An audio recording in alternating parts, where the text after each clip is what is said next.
Hello बच्चों, welcome to रे classes online platform. और अब हम आगे की पढ़ाई करते हैं। ठीक, पिछली क्लास में हमने आपका एक्सरसाइज 1.3 का डिस्कशन कंप्लीट किया था। In this video I have promised that I will be starting with miscellaneous exercise, और हम अपना प्रॉमिस रखेंगे। ठीक है, चलिए चलिए anyways, before I start let me remind you, please subscribe to our channel, like our videos and download our application from Play Store. धमकी नहीं है बच्चों, इट्स अ रिक्वेस्ट कि आपको अगर हमारा पढ़ाया हुआ ज्ञान पसंद आता है तो डेफिनेटली हमारे वीडियोस को पसंद करिए, so that we feel motivated.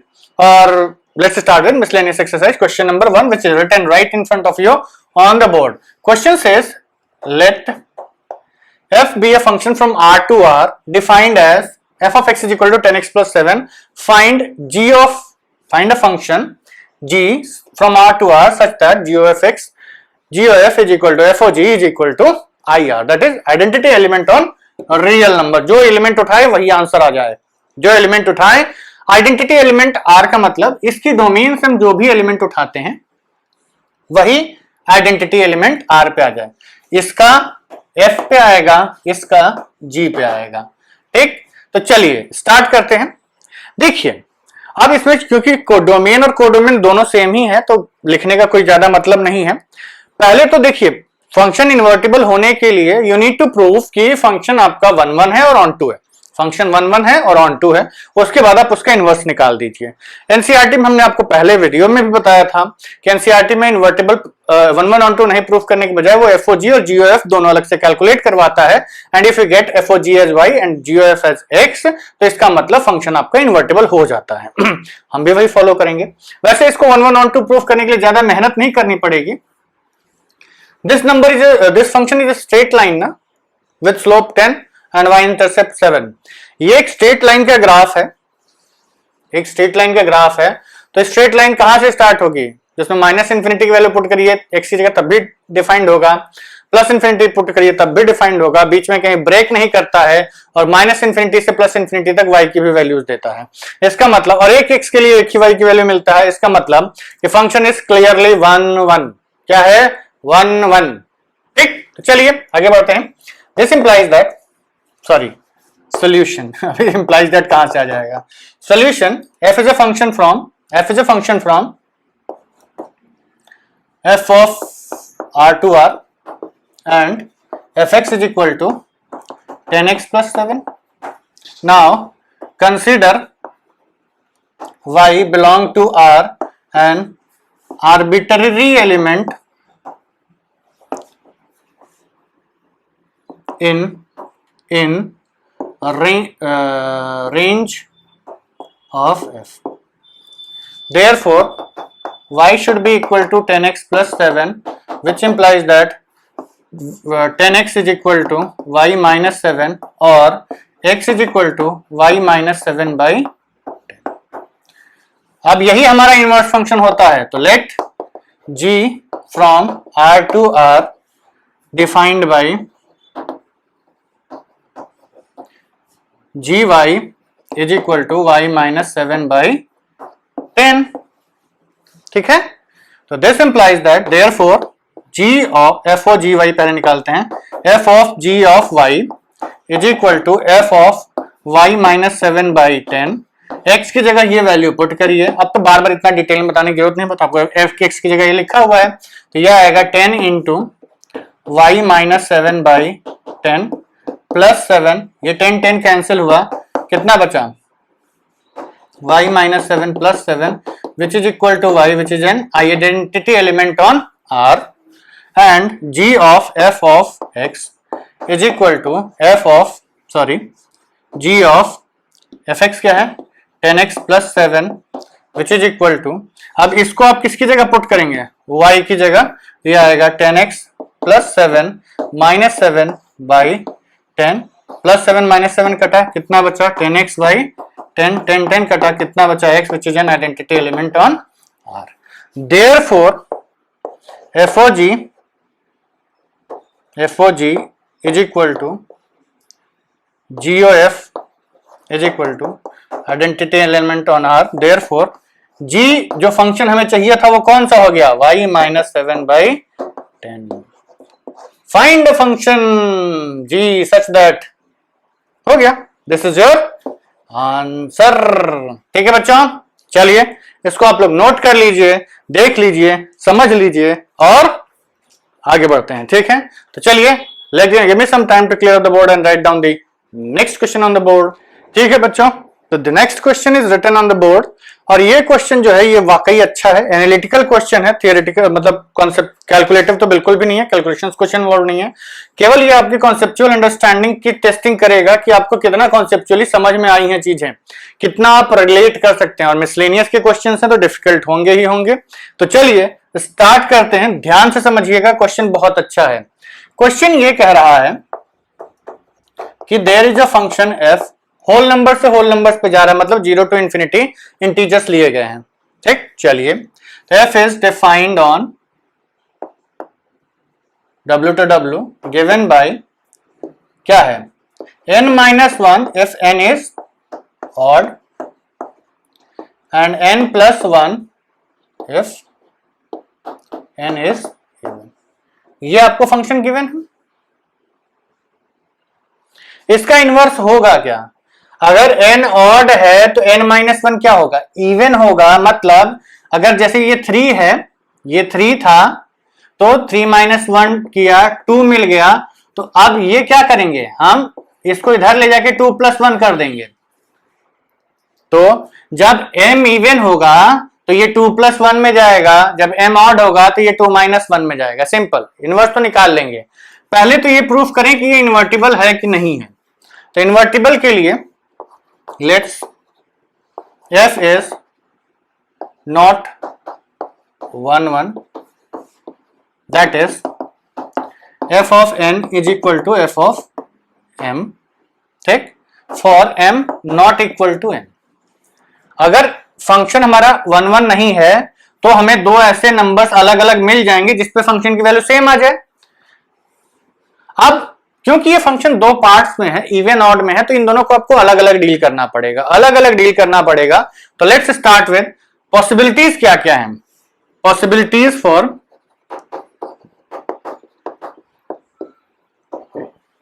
m and n।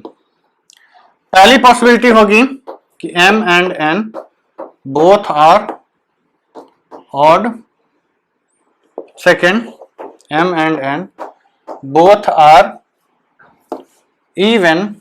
Third possibility, m is odd and n is even।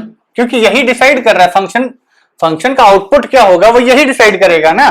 तो जब हम mn जब तक पता नहीं होगा कि ऑड है इवन है, हम कैसे डिसाइड कर सकते हैं कि कौन सा ऑपरेट करना है? तो हमें पता तो होना चाहिए फंक्शन लगाना कौन सा है, ये वाला लगाना है या ये वाला, तो वो इसी से पता चलेगा। n is even and fourth part n is odd and m is even। ठीक, ये चार केसेस हैं, हर एक केस को एक एक करके डील कर लेते हैं। वैसे ये दोनों केस सेम है, ये दोनों केस सेम है। चलिए स्टार्ट करते हैं, नोट कर लीजिएगा पॉज करके। Case 1, both m and n are even or odd। या चलो अलग अलग कर ही देते हैं, both m and n are even। This implies that कैसे ओपन होगा? इसका मतलब f of m is equal to f of n, which implies that even है ना, तो m+1 is equal to n+1, 1 कटा, which implies that m is equal to n। Therefore contradiction, and hence fm is equal to fn implies that m is equal to 1 के लिए यही चाहिए भी हमको। सेकेंड केस,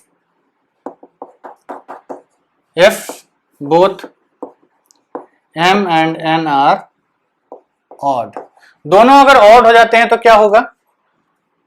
फंक्शन ऐसे open होगा fm since fm is equal to fn, this implies that m-1 is equal to n-1 कटा m is equal to n, which is, हमने क्या एज्यूम किया था कि ये तब इक्वल है जब ये दोनों बराबर नहीं है। स्टेटमेंट लिखा था हमने यहाँ पे, ठीक, which means a contradiction, and hence Fm is equal to Fn implies M is equal to. Third, case 3, M odd and N even. ठीक, so this implies that since Fm is equal to Fn, M odd है M minus 1, N even है N plus 1, which implies that M is equal to N plus 2. Possible है? Even और odd numbers के बीच में gap, एक number odd है एक number even है, दोनों के बीच का डिफरेंस 2, m माइनस एन, या ऐसे भी लिख दो m minus n is equal to 2. भैया इवन के बीच में डिफरेंस 2 आता है, ऑड के बीच में डिफरेंस 2 आता है, ऑड इवन के बीच में हमेशा इवन ऑड नंबर का डिफरेंस आएगा. जैसे 3 और 1 लो, दोनों ऑड है, 2 आया. 2 और 4 लो, डिफरेंस कितना है? 2, इवन डिफरेंस आया. लेकिन अगर आप 3 और 5 लोगे, सॉरी 3 और 4 लोगे, एक इवन एक ऑड लोगे, तो डिफरेंस 1 का. 3 7 और सॉरी 3 6, डिफरेंस कितने का? 3 का. ऑड नंबर का डिफरेंस आ रहा है, विच इज नॉट पॉसिबल.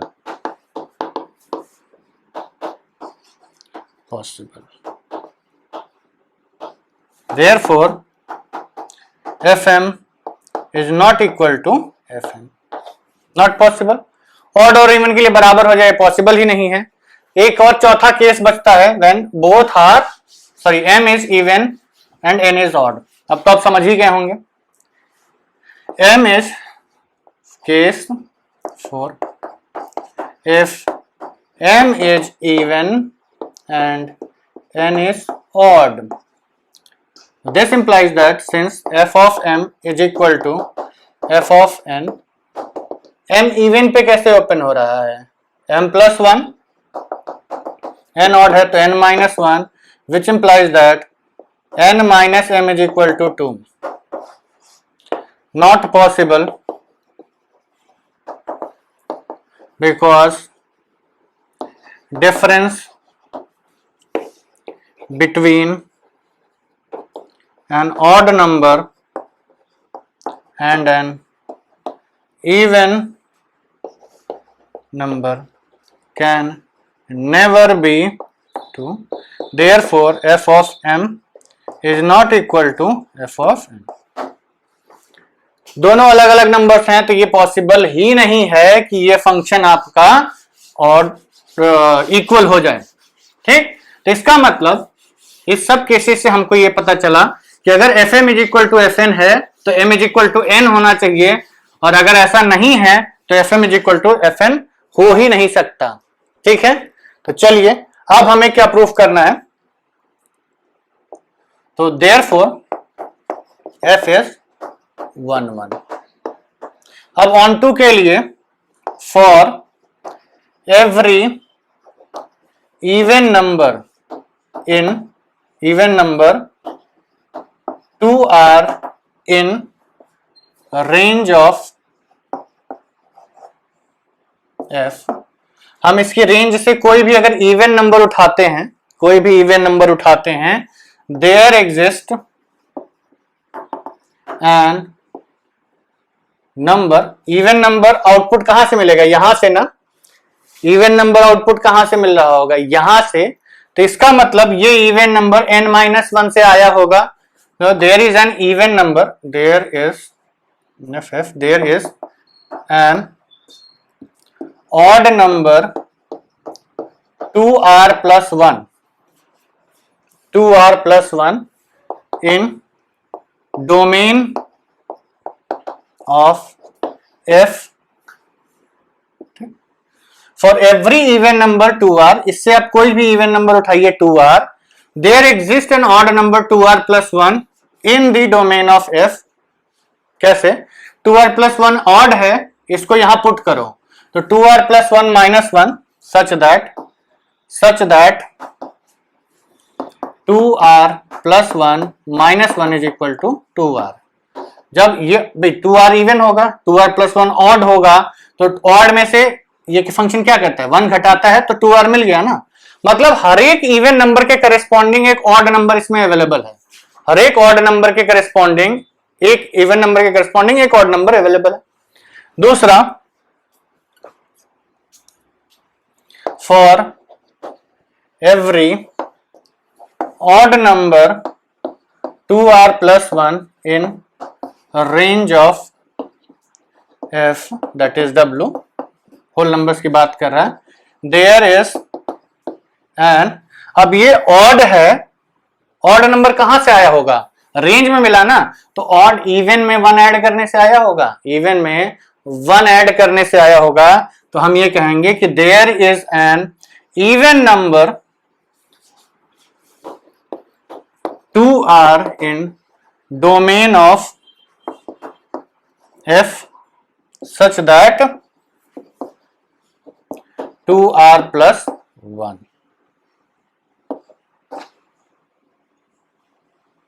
बस इतना ही लिखना है और क्या। 2r इवन नंबर लेंगे, कहां पुट करेंगे, इसमें पुट करेंगे, तो 2r प्लस 1, fn की वैल्यू, फंक्शन की वैल्यू 2r प्लस 1 आ गई। Therefore, for every odd number there exists an even number, and for every even number there exists an odd number in domain of f, and whole number is equal to even whole number w consists only of odd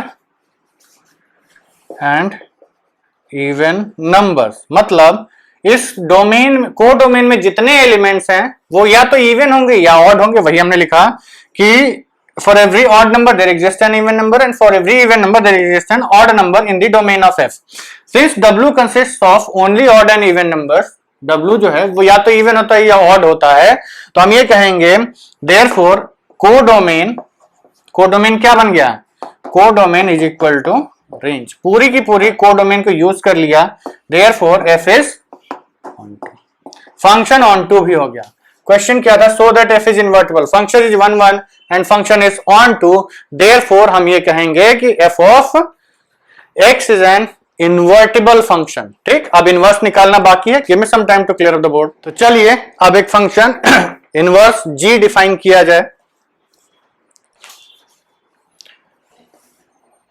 consider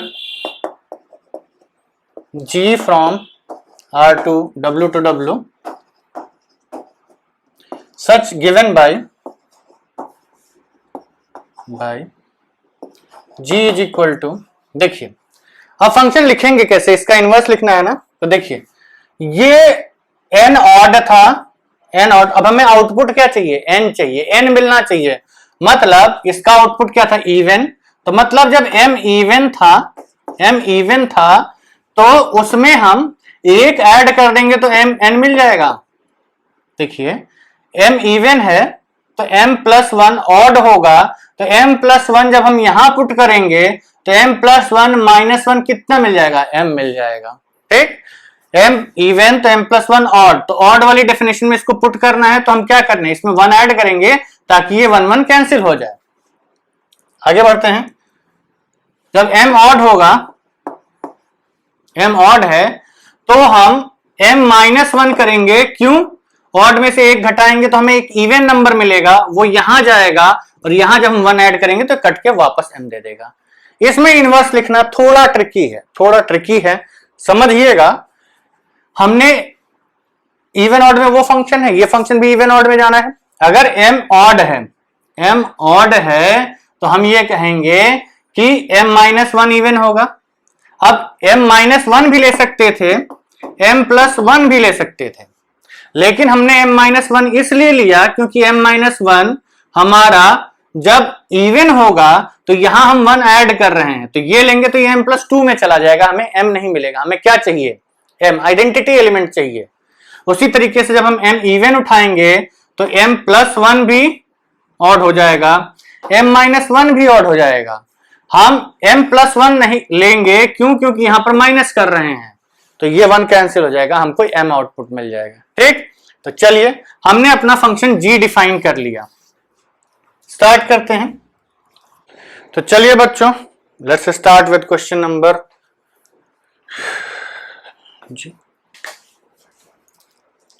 तो अब हमें proof क्या करना है कि FOG is an identity element on W and GOF is an identity element on W। दोनों की domain range same है WW। तो स्टार्ट करते हैं। FOG इसमें इनपुट क्या होगा हमारा? G ले रहे हैं तो M होगा। FOG में M लेना है तो for f of G, if M is odd, M odd है तो इसका मतलब f of G of M, M कैसा नंबर है? ऑड नंबर है, तो ऑड नंबर की जगह हम इसमें क्या पुट करेंगे? m-1, f of m-1, m is odd, m-1 कैसा होगा? सिंस लिख दीजिएगा, since m-1 is even, therefore ये क्या किस में जाएगा? यहां मत लिखिए, आगे लिख दीजिए, which implies that f of m-1 is equal to mh odd, यहां रीजन लिखिएगा, m-1, m is odd तो m-1 कैसा होगा? even। तो फंक्शन कैसे ओपन होगा? f is even, n is even, तो ये n+1 से ओपन होता है, तो m-1 जो भी इसके अंदर लिखा हुआ है उसमें 1 ऐड कर दिया, कट के क्या मिला? m। ठीक, if ये फर्स्ट केस था। Second case, if m is even, m even है तो हम कहेंगे कि f of g of m एक इवन नंबर है, तो gm कैसे ओपन होगा? m+1 से, f of m+1 since m is even। अब ये आपका f of m+1 ओपन होगा since m+1 is odd, m+1 odd हो जाएगा ना, इवन में वो अपने 1 ऐड कर दिया तो ये ऑड हो गया, तो ये ऑड हो गया, तो ये n-1, तो जो भी नंबर अंदर था उसमें -1 कर दीजिए, कितना मिला? m। तो इसका मतलब f of g of m is m and f of g of m is m for both even and odd। This implies that f of g of m is equal to m an identity element on W, relation 1। ठीक, अब मिटाते हैं। अब हमें GOF भी proof करना है। GOF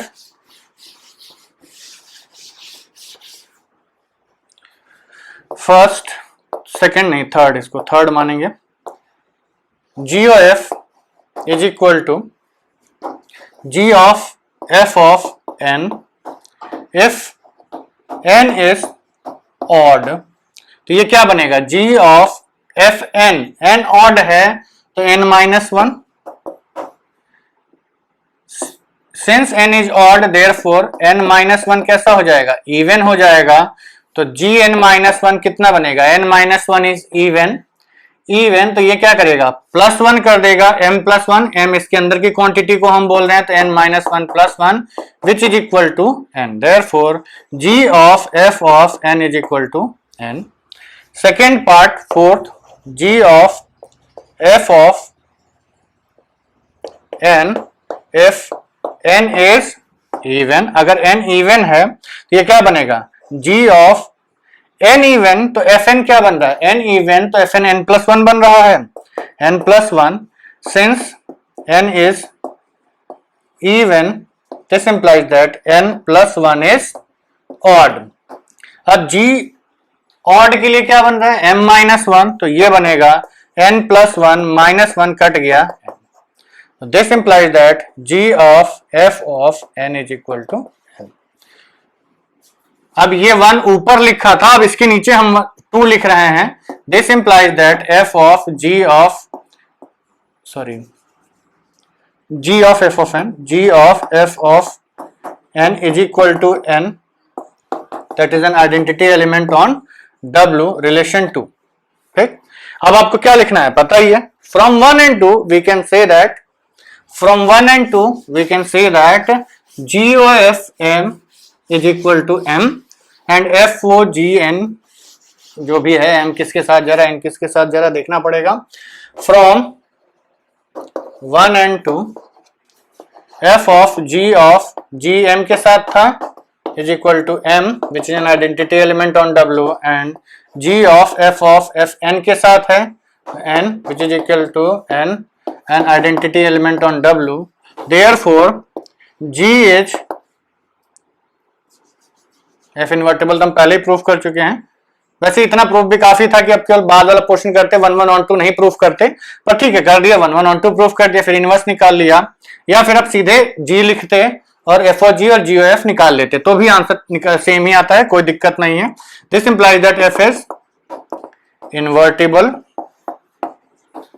and G is inverse of F। ठीक है, this completes your question number 2। थोड़ा लेंदी था, ट्रिकी था, बट स्टिल क्वेश्चन तो क्वेश्चन होता है। Give me some time to clear up the board. ठीक है बच्चों, तो next question is written on the board, question number 3। Question number 3 is a very pretty question, बहुत ही अच्छा प्यारा सा क्वेश्चन है। क्वेश्चन ये कह रहा है कि f is defined from R to R, real number से रियल नंबर्स पे डिफाइंड है। और देखिए इसका इनवर्स नहीं पूछेगा वो, क्यों? क्योंकि ये जो डोमेन दी हुई है ना, ये डोमेन इसकी ये ऑन टू फंक्शन नहीं है। 1 1 तो नहीं, 1 1 भी नहीं होगा क्योंकि ये पैराबोलिक ग्राफ है, ये पैराबोला बनेगा, तो ना तो ये फंक्शन R to R पे 1 1 होगा, ना ये ऑन टू होगा, तो ये इन्वर्टिबल नहीं है। क्यों? क्योंकि भाई देखो पैराबोला कैसे क्वाड्रेटिक है ना, क्वाड्रेटिक का ग्राफ कैसा बनता है, ऐसा बनता है, ए पॉजिटिव पैराबोला अपवर्ड्स। डिस्क्रिमिनेंट कैसा है इसका, b स्क्वायर 9 माइनस 4 2 जा 8। अच्छा ये तो फैक्टराइज हो जाएगी ना, -2 and -1 आर द नंबर्स, तो x is equal to 2, x is equal to 1, तो ये x स्क्वायर से कट करते हुए जा रहे हैं, लेकिन 1 और 2 ये दो वैल्यूज हैं, ऐसे x y एक्सिस है, तो देखेंगे कि आप 1 के लिए भी 0 मिला, 2 के लिए भी 0 मिला, तो 1 1 नहीं हुआ, ऑन टू नहीं होगा क्योंकि इसके नीचे की कोई भी वैल्यूज नहीं मिलेंगी आपको, तो ना तो ये फंक्शन 1 1 है ना ऑन टू है, इसको 1 1 ऑन टू बनाना पड़ेगा। तो 1 1 ऑन टू के लिए हम ये कहेंगे कि फंक्शन की जो रेंज है, डोमेन है, वो 1.5 से इंफिनिटी तक होनी चाहिए डोमेन, और रेंज कहां से कहां तक होनी चाहिए, ये वैल्यू निकालिए वर्टेक्स ऑफ द पैराबोला से लेकर के इंफिनिटी तक, तब ये फंक्शन आपका इन्वर्टिबल बनेगा। लेकिन अभी ये फंक्शन इन्वर्टिबल नहीं है, क्यों? क्योंकि ये 1 1 ऑन टू नहीं है। Let's start. हमको केवल f ऑफ fx निकालना है। सॉल्यूशन fx क्या दिया हुआ है, x square minus 3x plus 2, तो f ऑफ fx क्या होगा, is equal to f of x square minus 3x plus 2। x जहां जहां है ये वैल्यू पुट कर दीजिए, तो x की जगह x square minus 3x plus 2 का होल स्क्वायर यहां पुट किया, -3 टाइम्स x की जगह ये पूरा पुट करना है, x square minus 3x plus 2 plus 2, ये है आपका। तो इसको आप एक्सपेंड करिए, तो a square plus b square plus c square, formula तो याद है ना, लिख देते हैं भैया, तुम लोगों का कोई भरोसा नहीं है। a plus b plus c whole square is a square plus b square plus c square plus 2ab plus 2bc plus 2ca, यही फॉर्मूला होता है, इसी को लगा रहे हैं हम। a square plus b square plus c square plus 2ab, तो plus 2 into x square into minus 3x plus 2bc 2 into minus 3x into 2 plus 2 into ac x square into 2 minus 3x square minus minus plus 9x minus 6 plus 2। अब सब combine करना start करिए, x की power 4 plus 9x square plus 4, अभी combine नहीं कर रहे हैं, अभी केवल सब जोड़ रहे हैं, लिख रहे हैं, तो ये आपका आ गया minus 6x square into x cube, minus 6x cube, ये आपका आएगा 2 टू जा 4 माइनस 3, 4 3 जा 12 माइनस 12x, x ही आएगा ना, हाँ, और ये आपका आएगा प्लस 4x स्क्वायर, ये आपका आ गया minus 3x square plus 9x minus 6 plus 2 is minus 4, कितना आ गया, x टू द पावर 4 किसी से कंबाइन नहीं करेगा, 6x क्यूब, x क्यूब भी एक ही है, माइनस 6x क्यूब भी किसी से कंबाइन नहीं करेगा। अब x स्क्वायर कंबाइन करते हैं, 9x square plus 4x square minus 3x square, तो इसमें से एक x स्क्वायर बचा, इसको यहां जोड़ दो, प्लस 10x स्क्वायर। अब क्या बचा, x बचा, माइनस 12x प्लस 9x, तो 12 plus 9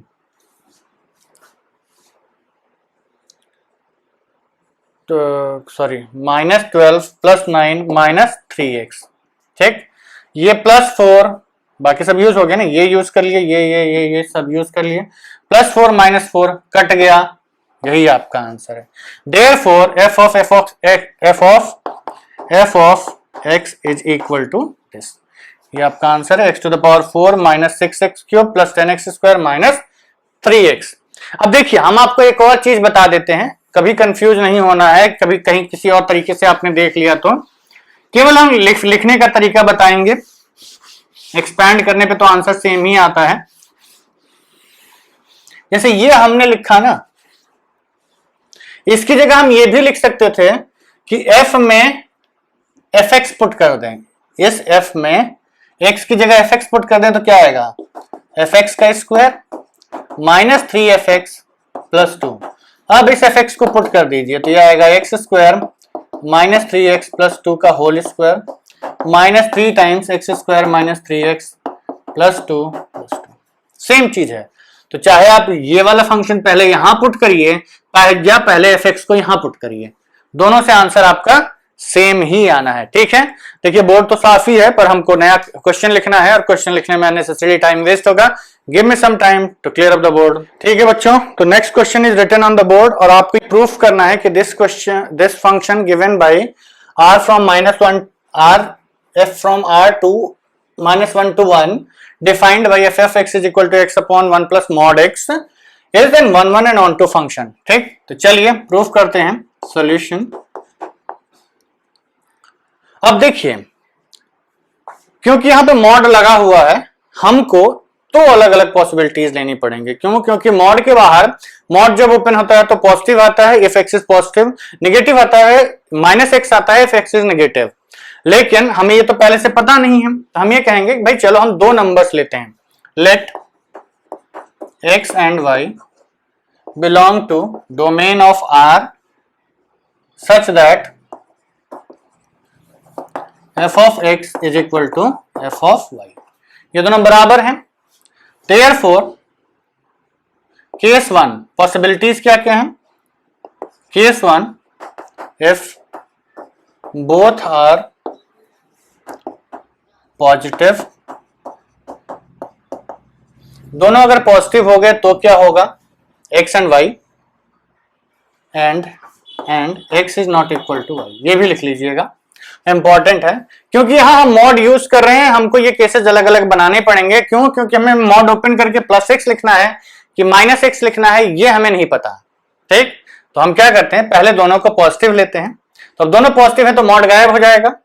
this implies that f of x is equal to f of y,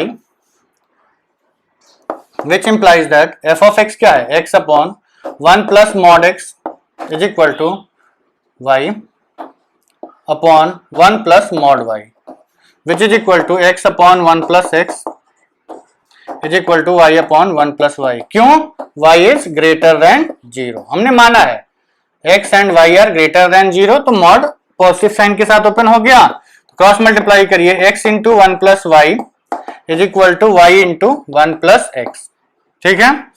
this implies that x plus x Y is equal to y plus x Y, x y cut गया, कितना मिला, x is equal to y।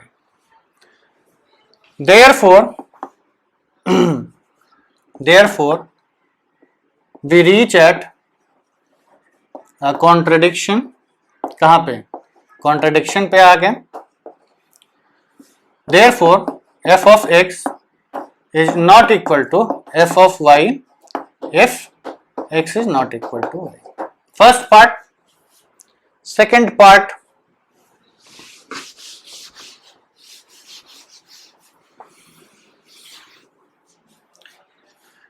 if both are, दोनों चार possibilities है ना, या तो दोनों पॉजिटिव हो, दोनों निगेटिव हो, या x positive y negative x positive, both are negative, दोनों अगर नेगेटिव हो गए तो therefore this implies that f of x is equal to f of y implies that x upon 1 plus mod x is equal to y upon 1 plus mod y, which implies that x upon 1 minus x y upon 1 minus y. क्यों? Since x and y are less than 0, दोनों negative है तो mod किसके साथ open होगा, mod minus sign के साथ open होगा, तो मॉड हटाएंगे तो यहाँ एक माइनस साइन लाना पड़ेगा, क्रॉस मल्टीप्लाई करिए, ये आया x minus x Y is equal to Y minus x Y, x Y कटा, कितना मिला, x is equal to Y, ठीक। Therefore f of x is equal to f of y if which implies that x is equal to y. Second case हो गया। Case 3, x is greater than 0, y is less than 0. Therefore, f of x is equal to f of y. This implies that x upon 1 plus mod x is equal to y upon 1 plus mod y.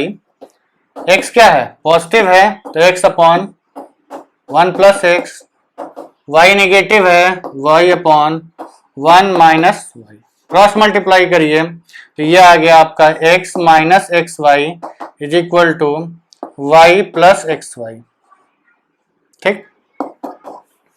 अब यहां से आपको मिलेगा x minus y, 2xy इधर गया, 2xy is equal to x minus y, 2xy is equal to x minus y, x positive y negative, x positive, ध्यान से समझिएगा, x positive y negative, product कैसा हो गया, negative, this number is less than 0, ये product negative है, x minus y, x कैसा है, पॉजिटिव है, माइनस ऑफ माइनस वाई, ये भी पॉजिटिव हो गया, ये नंबर ग्रेटर देन 0, तो therefore LHS is negative and RHS is positive, therefore not, ये तो पॉसिबल ही नहीं है।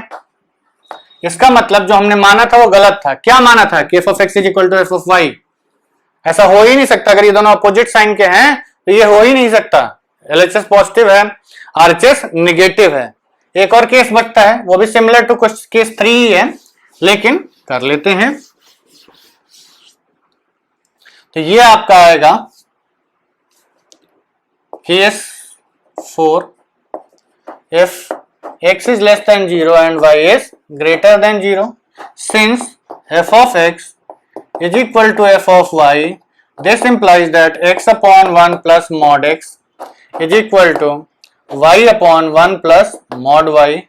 अब क्योंकि x नेगेटिव है तो यह आएगा x upon 1 minus x, y positive है तो y upon 1 plus y, since x is less than 0 and y is greater than 0, तो mod अकॉर्डिंगली साइन के साथ ओपन हो जाएगा। तो यहां से आपको मिला, क्रॉस मल्टीप्लाई करिए, x plus x Y is equal to Y minus x Y, वापस ये इधर आया 2xy is equal to Y minus X, X positive sorry X negative Y positive, product कैसा, नेगेटिव आ गया, प्रोडक्ट नेगेटिव आ गया, less than 0, Y positive X negative, तो minus negative of negative number is positive, तो positive plus positive is greater than 0, तो यहां पर क्या मिला, LHS नेगेटिव मिला, RHS पॉजिटिव मिला, देयरफॉर नॉट पॉसिबल। तो इसका मतलब अगर ये पॉसिबल हो रहा है तो x is equal to Y आ रहा है, और नहीं तो ये पॉसिबल ही नहीं है। तो इसका मतलब कि जो गिवन फंक्शन है आपका, वो अगर इक्वल हो जा रहा है दो वैल्यूज के लिए तो वैल्यूज बराबर हैं, और नहीं तो वो कभी इक्वल नहीं होगा, नहीं तो वो कभी भी इक्वल नहीं होगा। Therefore what, therefore f is 1 1। ठीक, फर्स्ट पार्ट प्रूव हो गया। For onto let y belongs to, किसमें, इसकी रेंज में से उठाना है। Let y be an arbitrary element in x belongs to R, -1 is less than x is less than 1, that is range of f। f की range से हमने एक आर्बिट्ररी एलिमेंट उठाया। ठीक, this implies that y is equal to x upon 1 plus mod x। ठीक, y is equal to x upon 1 plus mod x। if x is greater than 0, अगर x positive है तो this implies that y is equal to x upon, ये case 1 लेते हैं हम, y is equal to x positive है तो 1 upon 1 plus x। तो यहां से आपको मिला y plus xy is equal to x। यहां से आपको मिला, इसको उधर ले जाइए तो y is equal to x minus xy, और ये आपको मिला y is equal to x times 1 minus y, और x is equal to y upon 1 minus y। एक पार्ट। केस 2,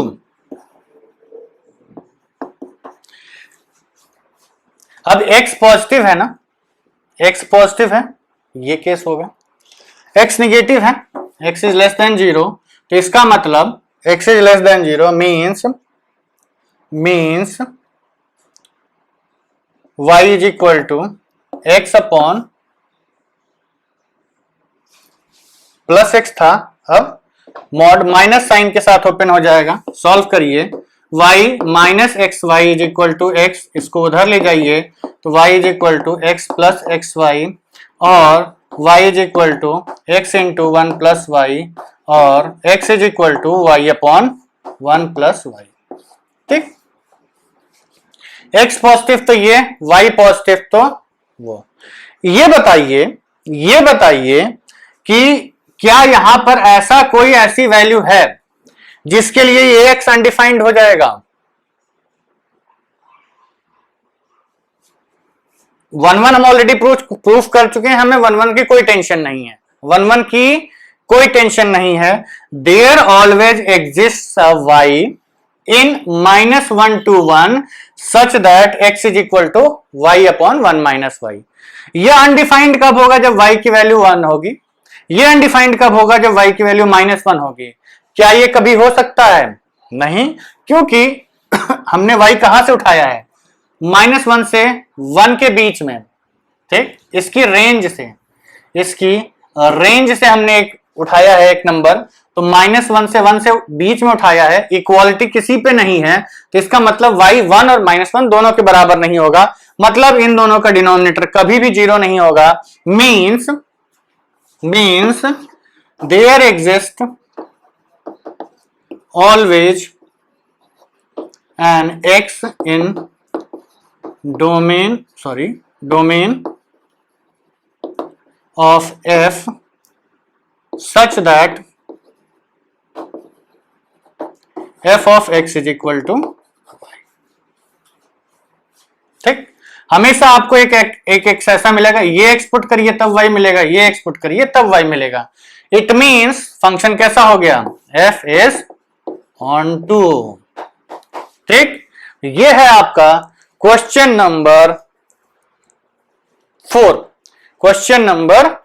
4। ठीक है बच्चों, तो चलिए, ये वीडियो काफी लंबा हो गया है। We will continue with next question number 5 onwards of the miscellaneous exercise in the next video. ठीक है बच्चों, तो चलिए अभी के इतना काफी है। See you in the next video. हाँ, please subscribe to our channel. Thank you very much. अच्छा, before we depart let me remind you one thing कि भैया ये जो आपको यहाँ एफओजी और जीओएफ प्रूफ करने की जरूरत नहीं है। एफओजी और जीओएफ प्रूफ करने की जरूरत नहीं है। क्यों? क्योंकि देखिए, ये नंबर हमेशा रियल ही आएगा। डोमेन क्या है इसकी, रियल नंबर्स है ना, तो रियल नंबर्स ही आएगा हमेशा, ये भी हमेशा रियल आएगा, मतलब हमेशा ही इमेज मिल रही है, ऑन टू इमेज हमेशा मिल गई, इसका मतलब फंक्शन ऑन टू हो गया। ठीक है, तो चलिए अभी के लिए इतना काफी है, see you in the next video.